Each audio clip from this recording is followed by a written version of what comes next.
Fans, welcome to a very special edition of the Great North Wrestling Podcast. My name is Jack Kilby, Executive Vice President of Great North Wrestling, and we're very pleased tonight to have on in her first interview post Dark Side of the Ring, the daughter of Maniac Matt Bourne, Doink.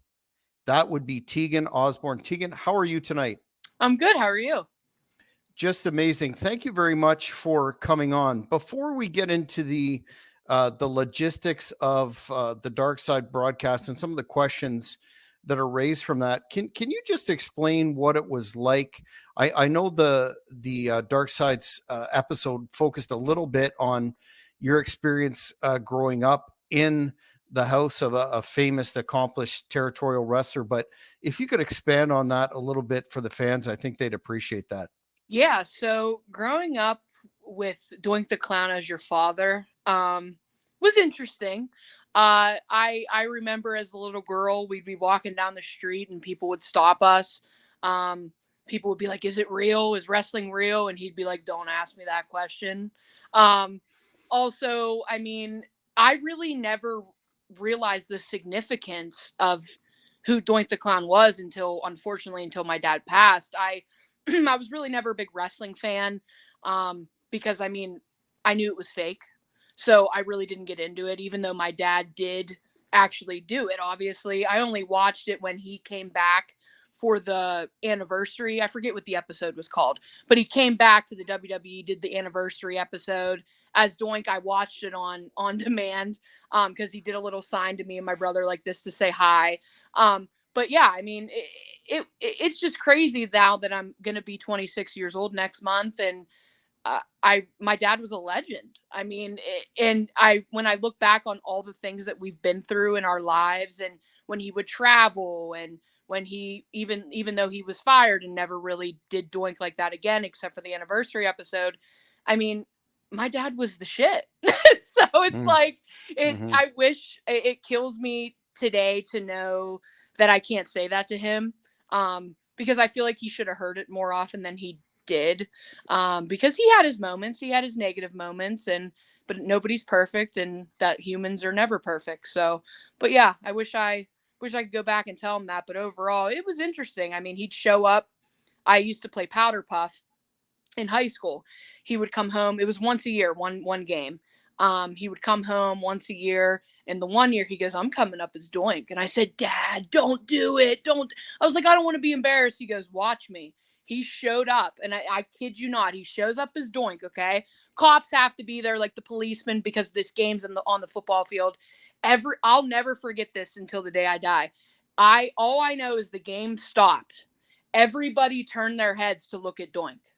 And I'm like, "Oh my God, my dad's here." But like back then I should have been like, "Yeah, my dad's here." But like, you're 15 and you think that's embarrassing. So, but yeah, hopefully that answered your question. I kind of went on a tangent there, but Did you look into, or after you became aware of the phenomenon that he was as Doink, a lot of us older vintage wrestling fans really remember Matt Bourne from his time in the territories, and particularly Portland wrestling, which I'm a huge fan of. Did you familiarize yourself with his body of work pre Doink? yes. And I'm not an expert. I wouldn't say I'm an expert on it, but I did look into it, especially for the Dark Side of the Ring episode. I wanted to prepare myself. Just because I knew I'd forget some stories. I mean, it's been 10 years since I've seen my dad. So, but I mean, my grandpa was a professional and in Portland, and he was very well known there. And just looking back at it, like my dad, it was just in the blood. Um, that's what my dad did. My dad actually wrestled for his high school, like real wrestling. He had a full scholarship to Oregon State, and he turned it down because he wanted to wrestle like in WWF. And my grandpa was like, "Matt, don't do it. You're going to get caught up in the business." And my dad was like, "I don't care. I want money." So that was his goal. And you know what? He was good at it. And if the wrestling business wasn't the way it was, I think he would still be here today if the drugs weren't involved, unfortunately. So Yeah, he was, which we'll touch on in a bit, but he was definitely in an era when the wrestlers really partied hard and were on the road a huge amount of days out of a year, which the travel takes its toll on the body big time. A fan is asking, Mike D is asking, hold on, here we go. The action figures that are currently out, are they of your dad or Ray Apollo, who was, I believe, the third Doink? Do you have any of those collectibles? Are they, if they're referring to the WWF ones, I would be able to tell by, you know how they have the picture of the real person in the packaging? Hmm. I would Hmm. be able to tell if it was my dad or not, just by the way his chest and his hands are. Hmm. Actually had a fan after the show aired send me a Mattel, I think is the brand, a Mattel Doink the Clown version, and it's not like, it's like, I think that's the brand of the dolls. That looks exactly like my father, like with the way they set it up. But the Doink that they might be referring to, whatever they sell on eBay right now, I think that is my dad, just because I see the picture behind the doll, and that's my Hmm. father. Yeah.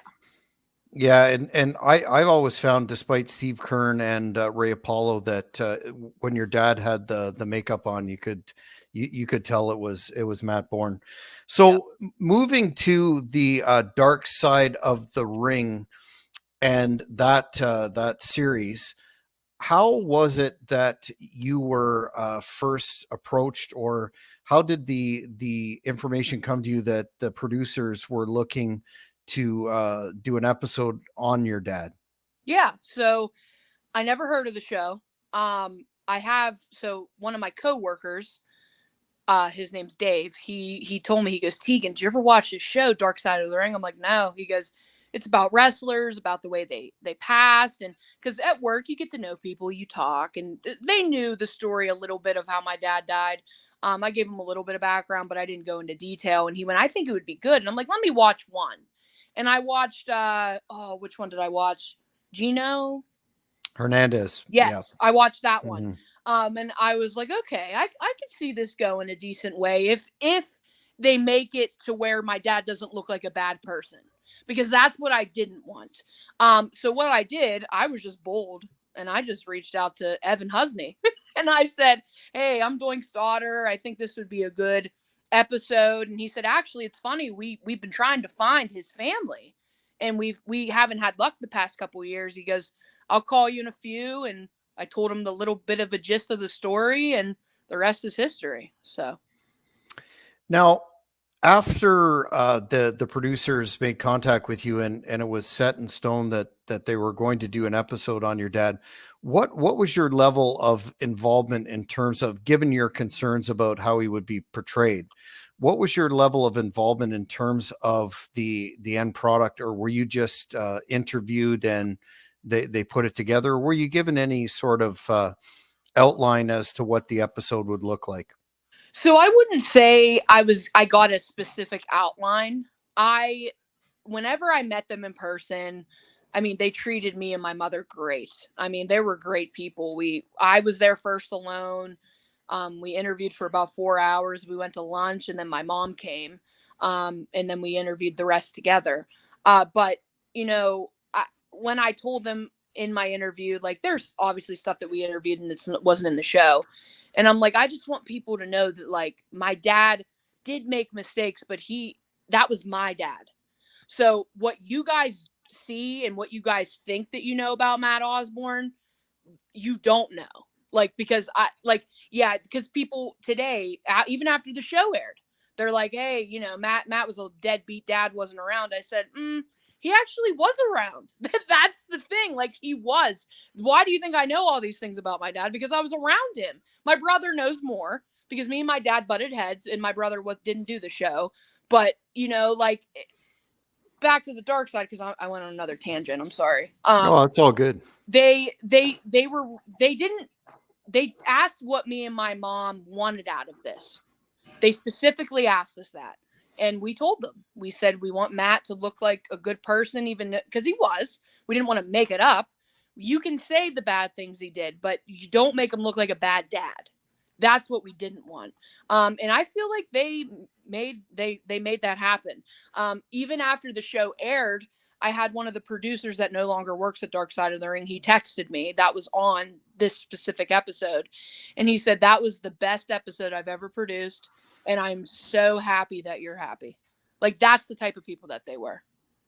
So Yeah, it certainly was. I mean, one of the criticisms of the series by the wrestling media, so to speak, or the IWC, is the fact that it was some of the prior episodes have either been, you know, one lopsided or another. But I found the portrayal of your dad probably due instrumentally to your involvement in it to be quite balanced. I mean, it didn't sugarcoat.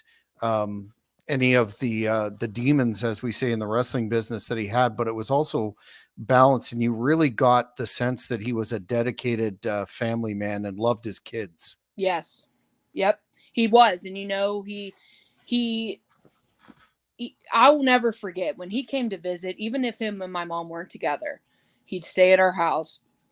He always wanted to wake up and go to church at 6 a.m. I'm like, Dad, no, I'm not waking up, dude. I'm 14. I'm not waking up. Sorry.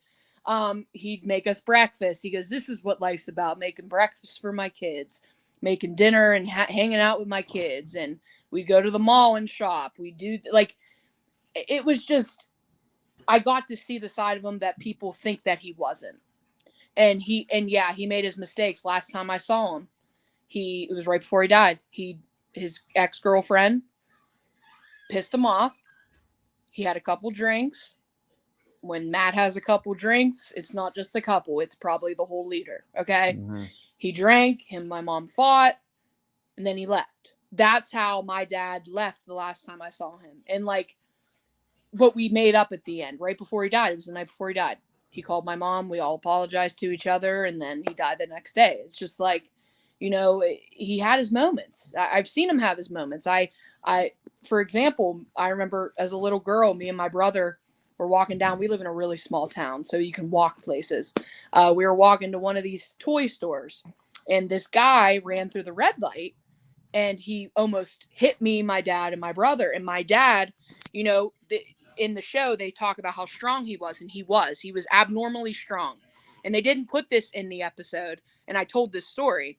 But this truck was crossing us, and my dad took his bare hand and said, "You motherfucker."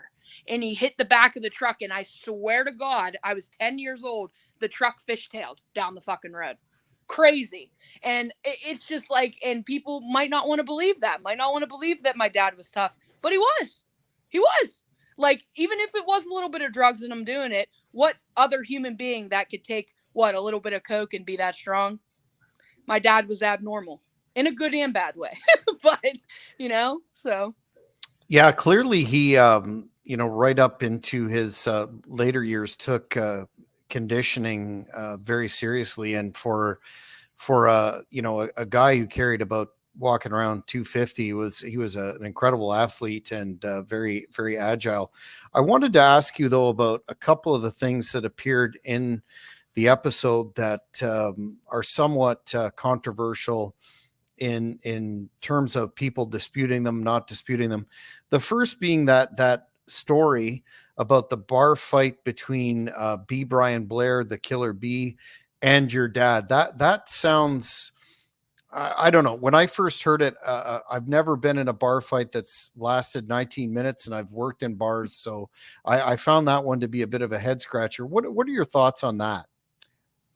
I believe it. I never had my dad tell me that story because he never liked to tell stories like that to me, because I'm his kid. But I believe it. Number one, I believe it is because he has a scar on it. He had a scar on his lip right here. It's obvious. Something happened with his lip. Another thing is, I believe it lasted 19 minutes because when my dad, if you would knock my dad down, and I use this analogy or metaphor, however you want to call it, he's like Michael Myers. He pops back up. No matter what. You could shoot Michael Myers, cut his neck off. He's popping back up. And that's what my dad did. I remember my mom telling me a story. I think it was after I wasn't born yet, but my dad that's when my dad beat my mom up really bad, and she was in the hospital in the story, in the show. And my dad's dad, or my mom's dad, wanted to. I never got to meet him. He passed before I was born, but he was like, "I'm gonna kill him, Michelle. I'm gonna kill him." And then she finally was up walking. They were going to get her stuff out of the house, I believe, and my dad showed up, and she looked at her dad and went, "Dad, he's gonna kill you. We gotta go." And my grandpa apparently knocked him down the steps. My dad was down for like 2 seconds, popped right back up. Like, those are the stories that I hear and that I know are true. Even with him picking up the back of the car. I was just talking to someone the other night. I was at the bar over the weekend, and someone said, "I watched the show." He goes, "I was there that night. I saw your dad pick that car up." Like, this shit, we can't make this shit up. Like, why would we? What? We didn't get paid to do this. You know what I mean? Like, we wouldn't make that up. But yeah, I mean, I believe the 19-minute bar fight, 100%, because he just keeps going until he gets what he wants. Because nobody can beat Matt Osborne up, and that's how it was. You don't fuck with him unless he doesn't start it, but he ends it. So that's how that goes. Yeah, that's quite a story, along with the lifting of the car. But I believe that for sure, given how obviously strong he was. Um, Wanted to talk about Jim Duggan and a couple of the things that he talked about in the episode. One being the fact that he was regarded as a bully by some of the wrestlers, and that he was overly stiff in the ring, or rough. And I saw recently a clip from about 2010 or so, where it seemed that over the incident in Mid-South Wrestling, where your dad came to the aid of Duggan, who was being attacked by a fan, and he kicked the fan's eye out, et cetera, that he still harbored a little bit of resentment towards Hacksaw. First of all, I know that's a lot to unpack, but is that your understanding? And what are your thoughts of Jim Duggan's comments in the episode? I can tell Jim Duggan's a good man. I don't know him. My dad, I never heard my dad talk about him. Like I said, my dad didn't like to talk about stuff like that around his kids. But my dad, what I do know is he holds grudges. So the fact that he came back however many years later when they were in the ring and said whatever did not surprise me. That's one thing with my father that I can't say that he was good at. I mean, but near the end, he was going to church. He started forgiving. And, I mean, I've seen that side of him too, for forgiveness. But when it came to his career, I think he was just resented Duggan because my dad got fired. And you can correct me if I'm wrong, but what I got out of that story was Jim Duggan was able to wrestle again, I think is what I heard from that. So that does not surprise me. But when Jim Duggan called my dad a bully, okay. What I wish Jim Duggan would have said was bully when it comes to working. Because when my dad knew he was good, and I'm not saying he was the best in the game, but he was one of the best. I don't know who the best is. I'm not saying anybody's the best, but my dad was up there. His technique and his skill was phenomenal. If anybody compares to him to even guys today, everything he did looked real. He was so technical about everything that he did. And this brings into my point. I'm going to go on a little segue here. I've seen controversial things people have commented when I talked about Steamboat. And I laugh because I see how people can see that I said Steamboat sucked, but that's not what I meant. Like, the way that I was asked the question was, "Hey, who you watched WrestleMania 1 or 1?" And I'm like, "Yeah." "Well, who wrestled in it?" I'm like, "Oh, it's my dad, wasn't it?" "Yeah." And then I said before, and they didn't put this in there. I said, before I start talking about my dad, no offense to Steamboat, but my dad was pretty damn good. And I meant that as, I know Steamboat was great, but you're going to realize I'm not going to talk about Steamboat right now. I'm talking about my dad. Like, it wasn't like, oh, no offense to Steamboat. Steamboat sucks ass. That is not what I meant at all. So I just want to clarify that. Now, sorry, my dogs are playing around me when I'm on the phone, of course. But yeah, like, when I kept reading those comments and then people were like, I couldn't even believe anything that came out of her mouth after that. All right, people, think about it. I did not mean it like that. I didn't even know Steamboat personally to even say he sucks, you know? Like, and I'm not unintelligent.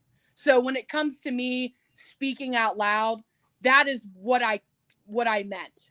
But anyway, back to Duggan. Yes, I think he could have said it better when he said my dad was a bully. But I know my dad was a bully when it came to work, because my dad loved what he did and he was passionate about it, and he didn't want anybody to be better than him, and he wanted to be the best. That's where I get kind of my drive at. I'm like, I want to be the best. I'm so hard on myself at work, and I want to up everybody. But then I realized, okay, Teagan, you're going to kill yourself if you do that. Everybody's going to hate you. And I learned from watching what my dad went through. So, well, and it can also be said that coming as a second generation talent and having a history of, the wrestling business, that he was snug to protect the integrity of the business, and that can be misinterpreted. I know I have a friend who had the pleasure of wrestling. Well, there you go. That he's was a high insane. flyer. I have 3 dogs. They're insane. I'm going to have to lock him away. That's all good. That he was snug, but definitely not, overly stiff. But Mike is saying when Matt beat Crush at WrestleMania, it was awesome, and is thanking you for the interview. Oh, you're welcome. As I said, a lot of fans are interested in hearing what you have to say. One fan in particular asked me to ask you on social media your thoughts on his entertaining character as Big Josh in WCW with the axe handle. So what are my thoughts on my dad doing that? Yeah. What were your thoughts on that incarnation of him as a wrestler? I thought it was different. I thought, and I'll be straight up honest with you guys. I mean, I didn't watch a ton of matches with him as Big Josh Lumberjack, but he I feel like it showed a side of him that nobody got to see. I mean, he carried the 2 big bears. I think it had some truth to it as well, because my dad was like a Big Josh, the lumberjack. Like, that's what I saw him as. But I think it was a good thing for him. I feel like I think it just proves that he can pull off anything that's given to him, to be honest. Mm-hmm. He looked like he was Big Josh Lumberjack. Like, like with The Rock, or, I love The Rock to death. John Cena, like, yeah, they're who they are, but, like, I don't know, like, maybe I'm biased, but when I watch my dad wrestle, man, like, I believe it. Like, I don't know. But. And he certainly did have some good matches in that persona, as Mike pointed out. Big Josh versus Greg the Hammer Valentine. I don't know if you've seen any of those, but yeah, phenomenal. Yeah, Greg the Hammer Valentine and my dad were good friends, so it makes sense why they were good, because they worked good together. So, So moving on to the WCW deal coming to an end, and your dad contacting WWF to see if they had anything for him. I know in the episode it's touched on how the Doink gimmick came about by a comment from Road Warrior Hawk, or I kind of found this confusing. Maybe it's just me. They were saying that, but then they were saying that they had this idea of an evil clown germinating with creative services. What is your understanding of how your dad found out about this plan, and what were his initial thoughts about what was no doubt an unconventional, to use one term, gimmick? Yeah. From my understanding, I know that Vince came to my dad with this idea. Now, it wasn't set in stone how this clown, and all we knew was the clown was going to be a heel and it was supposed to be evil. That is all my dad knew. Now he said, if you want to come back to the WWF, this is what you got to do. You got to make this work. And I remember my dad being excited. I mean, I wasn't alive yet, but he told me this story. He was excited because he knew he could do well. He studied so many things. He studied the Joker. And I forget the original Joker. It always goes over my head. I forget the name. Cesar Romero. Yeah. So he studied that. He also, and my dad was goofy naturally. He would just do random stuff. He never cared about what anybody thought of him. He would be loud in public. He didn't care. And I'm kind of like that too, unfortunately, but it's a good and bad thing. But and I'll just give you an example. My brother, it was when I still lived with my brother. This was years ago, probably 9 years now. And I was sitting in the kitchen and I was eating Burger King, and my dad loved Burger King. Don't know why, but he loved it. And I was eating Burger King, me and my brother, and I said something like, ooh, Burger King. I just did something so weird. And my brother went, oh my God, that just reminded me of Dad is Doink. That was weird. And I'm like, oh my God, you're right. That was just Dad naturally. So my dad it was just so easy for him to pull it off because he was so good. He was a good actor. And, some people probably was like, oh, this is perfect for him. He's fucked up. He's just naturally jacked up in the mind. And you know what? Everybody's jacked up in the mind a little bit. But I'm not saying my dad wasn't like some evil man that wanted to kill you all the time. That was the last thing. He was a teddy bear. He was just goofy. And he was passionate about his job, which made Doink easy. So, yeah. Absolutely. And boy, did he pull it off. And I think you answered the question as to why he pulled it off so well, is that it was somewhat of an extension of his personality, and he was gifted in terms of portraying these characters. He was. And he was one thing also about my dad that made things easy for him is he was a very intelligent man. He had a full ride to Oregon State, for God's sake. He had good grades. He was very intelligent. People don't realize that about him because they just think about the drugs and the alcohol. But behind all of that was a very intelligent, put together man that loved life, loved his kids, and loved his job, and just the drugs and the business took over it. And you know what? You can think, and I don't know Vince McMahon. I don't know how any of the history behind of how he did what he did, because I never cared to know. But if he cared a little bit more about his workers, maybe the drugs would have never been that big of a problem. Think about that. Yeah, and most definitely, again, when we're talking about your dad's era, that was a far different time in the business when. Now, to my understanding, the individuals that work for either WWE or AEW spend a lot of time, playing video games and much more sedate activities. But definitely in the 80s and 90s, that was a significant problem. I have a fan here echoing a question that I also got on social media that I wanted to ask you about. Do you personally have any thoughts on Bam Bam Bigelow and the information that, or I don't want to call it an urban legend, but the conception, I'm not sure if it's accurate or not, that he was responsible for your dad's firing from the Federation at the time? He was responsible for it. And God rest his soul. I don't want to talk smack on Bam Bam, but Bam Bam was a snitch. They were together the night that my dad died, oh Lord, that he got fired, and they were smoking weed or doing coke, one or the other. And Bam Bam turned around as soon as he was done and told Vince, and then Vince fired my dad on the spot. I remember when Bam Bam died, and my dad said, but my mom said, oh, Matt, Bam Bam died, and he went, I wish I could say I cared or not, but he got me fired. So that's all I know. But I'm not going to say I disliked him because I never knew him, but I know what he did. So, but I think he has an episode coming up tomorrow. I'm curious to see if they're going to mention anything. I'm surprised they didn't mention anything in my dad's episode, because they brought this up and me and my mom both answered the same. But yeah, I mean, it is what it is. Bam Bam must have been jealous, because I know my dad was a little bit better than Bam Bam. That's something I can say. So. Mm-hmm.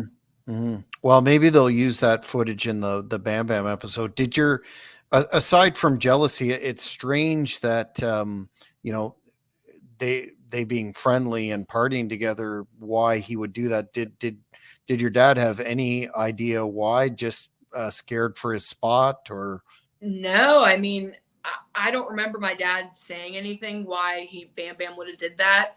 And, now that I look back on everything and I think about Jim Duggan's response about him being a bully, the only thing I can think of is Bam Bam was like, you know what, Matt, you did me wrong in some sort of way.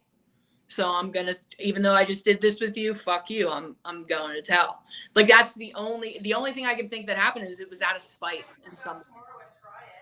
a fan is commenting here. The story, according to Matt from Boston Wrestling, that's the interview I was referring to earlier, was that Bam Bam saw him, Mike McGurk, the ring announcer, or was she a referee? I can't remember.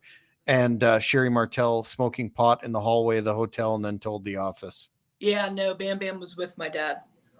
My dad might have said that to, I don't know why, but the story that my dad told my mom and the family was he was with him, and he couldn't believe that he turned around and did it. So yeah, no doubt.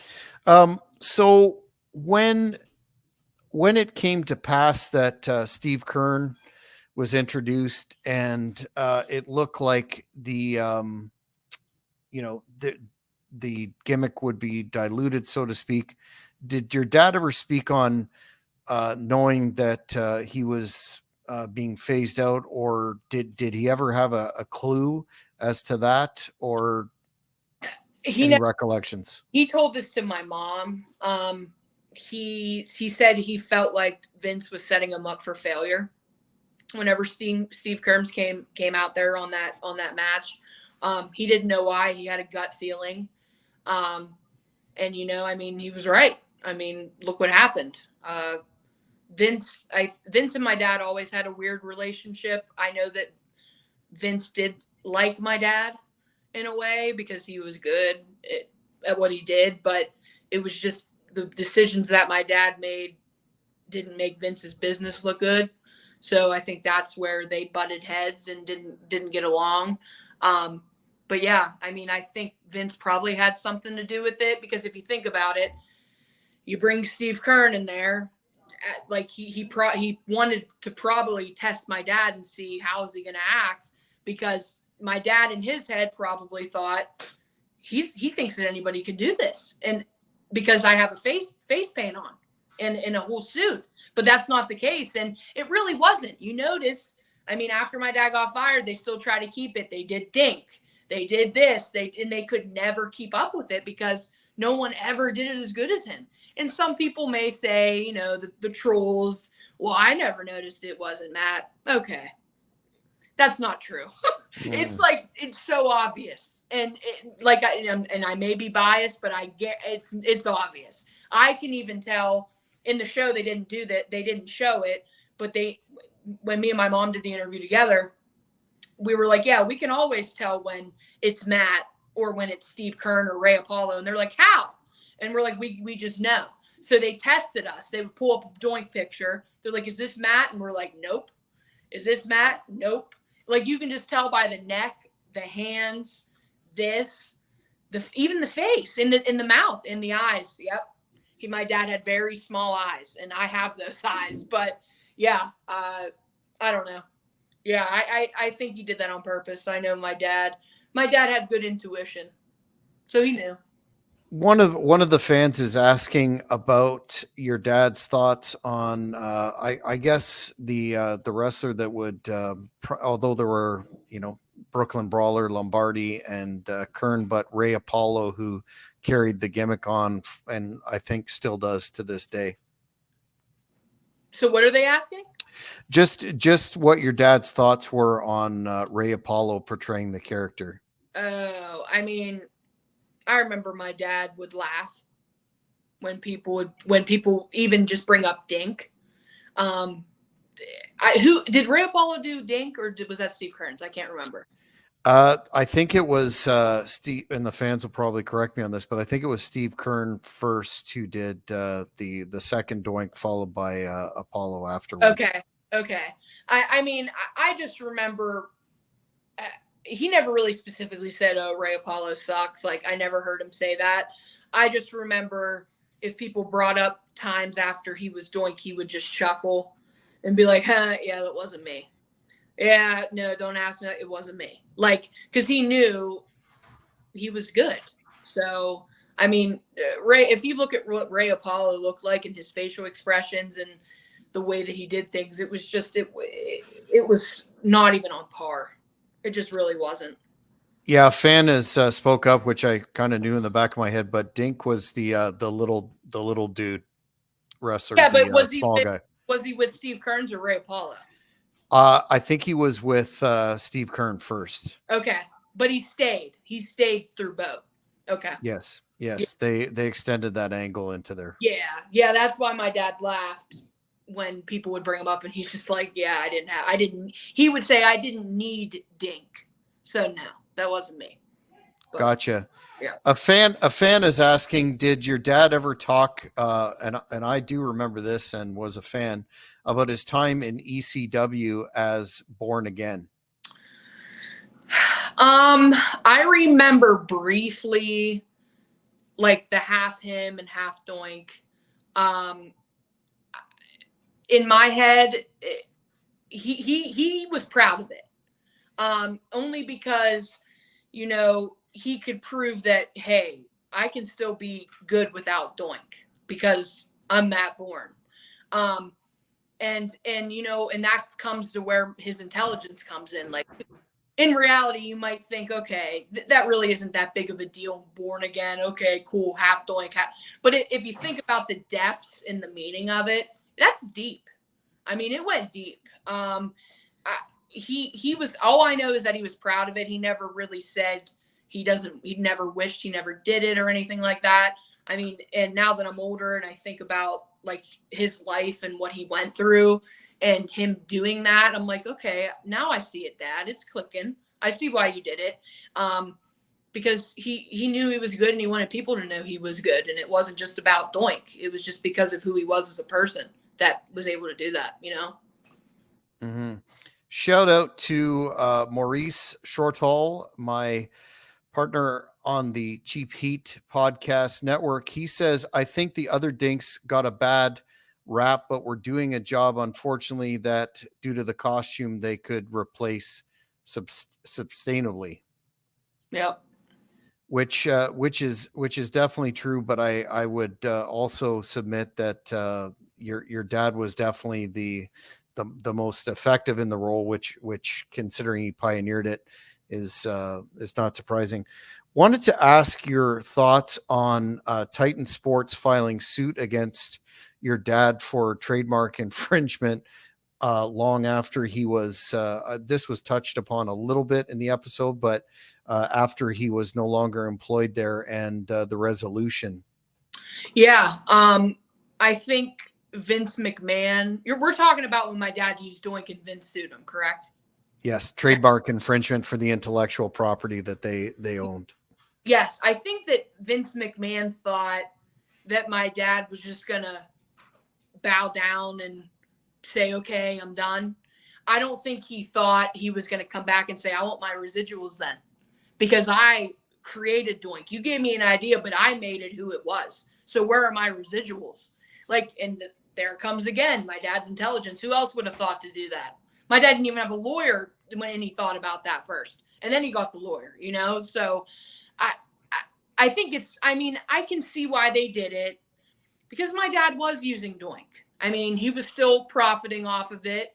But when you put yourself in my dad's shoes, he thought it was his, even though he probably knew legally it wasn't his. But in his heart, he was like, screw it. I put all myself into this. I'm going to profit off of what I created. And they look like a joke on national TV right now, and they don't even realize it yet. So, I mean, that's my say on it. I see both sides 100% because of the CPA in me and the legal stuff. I totally get that, but then I totally get being emotionally connected to it, and you want what's yours, you know? Not to focus on the very tragic circumstances of your dad's passing, but more from the perspective of your interactions with him towards the end. Did you get the feeling that he was in a better place? And it sounded like he was, at least from what I've read, optimistic about the future and looking forward to spending more time with his family. Was that your takeaway from that period? Yeah. I believe that year of 2013, and including, I guess, 2012, because it was only June. I mean, we saw our dad a lot that year. We saw him more than often. But even if he wasn't around, we were always on the phone with him, like once a day. My brother more, he would be on the phone with him for hours. But I mean, he was in a good place. I have memories on Facebook that pop up that my dad talks about. Oh, my kids are my life. I'm so excited to go visit them in good old Elwood City. Like he loved us. I mean, he knew that he made mistakes. And you know, every parent does. My mom's made mistakes. He's like, you know, it is what it is, but he was ready to come and visit more. And he wanted my brother to go home with him when he left. And my brother didn't want to, because he was a mama's boy too. It was hard because he was with my mom all the time and my dad wasn't around all the time. So, I mean, he was serious about it. He always was serious about it. This was his second chance because he had other kids, and their moms didn't give him a chance like my mom did, you know, even with the bullshit that he went through with my mom. But yeah, no, he was in a good spot. Yeah, the girlfriend pissed him off and triggered him, and he drank. Whatever. Like, it is what it is. You're an addict. You're always going to be an addict. I don't know what it's like to be an addict. I can't talk about it. I don't know what it's like. But in the back of deep in his heart, in the back, and always in his mind, he thought about us kids first, always. So. Being such an eloquent speaker and very knowledgeable about your father, a fan is asking, would you consider doing meet and greets for fans? I'm only laughing because I never thought anybody would ask me that. I'm not laughing because I think the question's stupid. I would. I feel like it would be out of my comfort zone, not because I'm not a people person, just because I don't know. I feel like my dad should still be here to do those meet and greets. You know what I mean? Like, I wasn't the famous person. My dad. But yeah, I mean, if people really wanted that to happen and I knew people would show up and not just like one human, yeah, maybe. Yeah. Interesting. In terms of the strong fan support, and also there's an intersection between the strong fan support and the critical support for your dad being inducted into the Hall of Fame. And I think we're not talking about the one in Albany, although that's a very worthy institution that we'll be covering here this summer. But the WWE Hall of Fame, do you see that ever occurring? And if not, why do you think he's not there already, given his career as Maniac Matt Bourne, the territory wrestler, and this iconic, never to be forgotten Doink character? You know, it's funny you asked that. I've been in contact with the WWE for this issue for about 2 years now. I keep emailing Sue Atchison back and forth. I even tried calling to talk to Triple H. I forget his real name. It's Pat. It's Paul Levesque. Yes, Paul Levesque. Is it Levesque, right? Levesque, yes. Levesque, okay. But yeah, I tried to get a hold of him. They hung up on me. I mean, I'm trying. I don't understand why, because I do understand why, because they're probably putting more emotion into it than it has to be, because my dad did do not the best things for the WWF/E's name. Okay. I totally get that. But what I wish that they would do is think about the technical stuff and what he brought to that. I mean, they could still make money off Doink if they wanted to. If they, and you know, it's funny I say this and I said it as a joke, but a little bit has some seriousness to it. I mean, when my friends and some family found out, like, oh my gosh, you're going to be on TV for this. Like, what if even the Dark Side of the Ring producers asked me this question? They said, what would, you know, people from the WWE are going to probably watch this. What would you do if they called you? And I said, called me for what? They said, I was like, I hope not to do taxes because I'm an auditor. I don't do taxes. But they're like, oh no, to wrestle. And I went, to me? They were like, yeah. I said, well, I'm not the most physically fit human anymore. I used to be. I said, but they're like, it's not even about that. It's about the personality and you're natural in front of the camera. And I'm like, you know what? I said, if they did call me and they were serious and they could do a couple things for me, like, you know, when it came, because I have 3 dogs, I have bills, like, I don't know how that would work. I said, but I would do it for my dad. I would try to bring back Doink, but it would be a girl version. I don't know what that girl version would be called, but I know I could do it. I know I could. It's just I don't know. If they did, I would. But I think he should be in the Hall of Fame.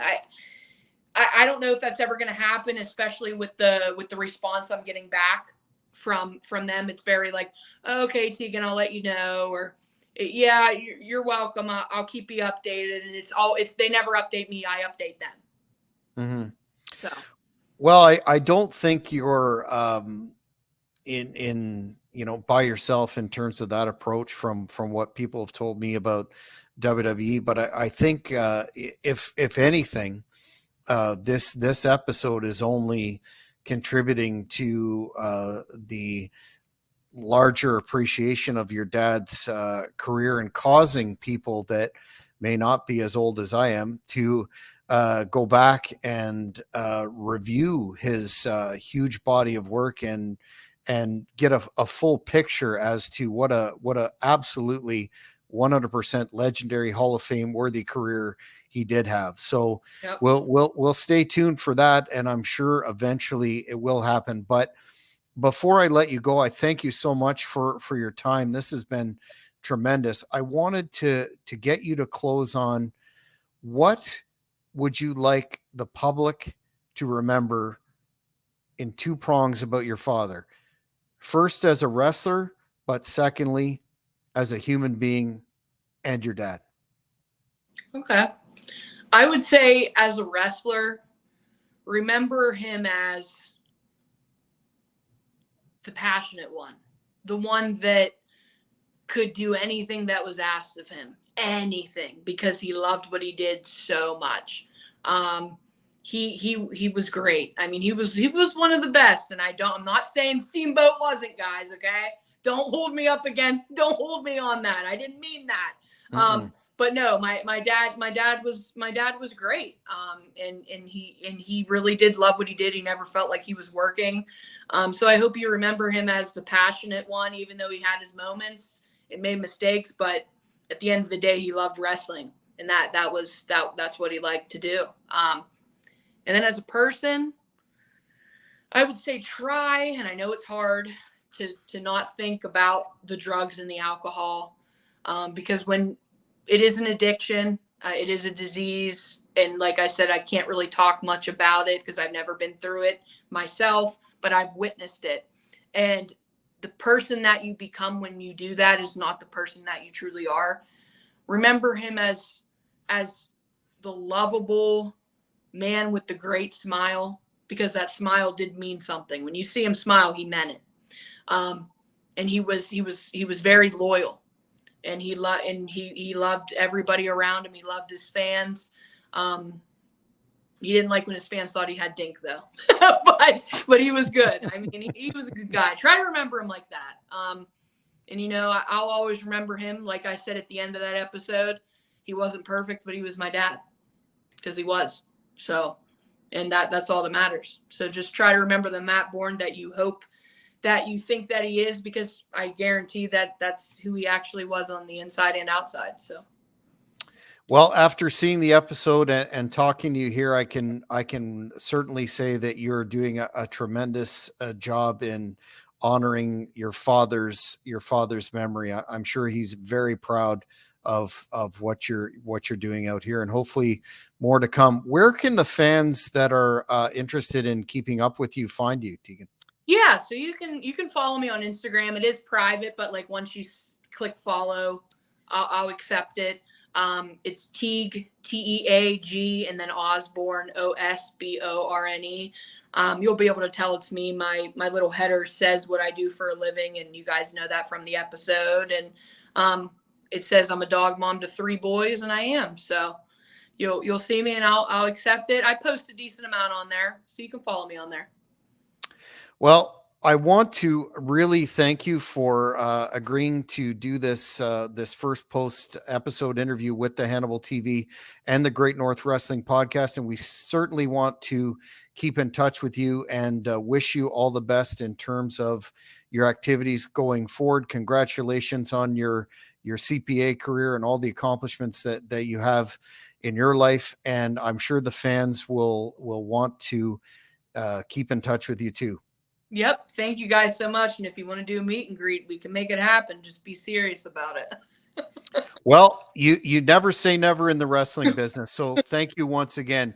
Fans, this has been a very special edition of the Great North Wrestling Podcast.